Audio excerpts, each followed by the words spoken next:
এই দৃশ্য কিনা শেষে আমাকে দেখতে হলো, কিন্তু তবু আমার খুব জানতে ইচ্ছে করছে বাচ্চারা থলি ভর্তি মোহর অলংকার সব ছড়াতে ছড়াতে যাচ্ছে কেন, আর গোপালের হাত দুটোই বা ঘাট থেকে বেরিয়ে দুদিকে ঝুলছে কেন? মহারাজ, আর একটা ব্যাপার কি আপনি লক্ষ্য করেছেন? কি বলো তো? গোপালের দেহ কারা কাঁধে করে নিয়ে যাচ্ছে? হ্যাঁ হ্যাঁ, ওই তো মন্ত্রী, সেনাপতি, জ্যোতিষী আর পণ্ডিত।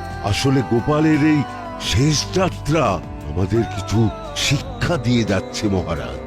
এই যে দেখুন, যারা গোপালকে সহ্য করতে পারত না, এখন তাদেরই কাঁধে গোপাল যাচ্ছে।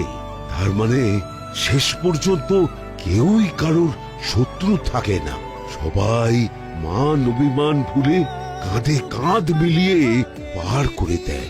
তাই তো, এই দৃশ্য তো সেই কথাই বলছে।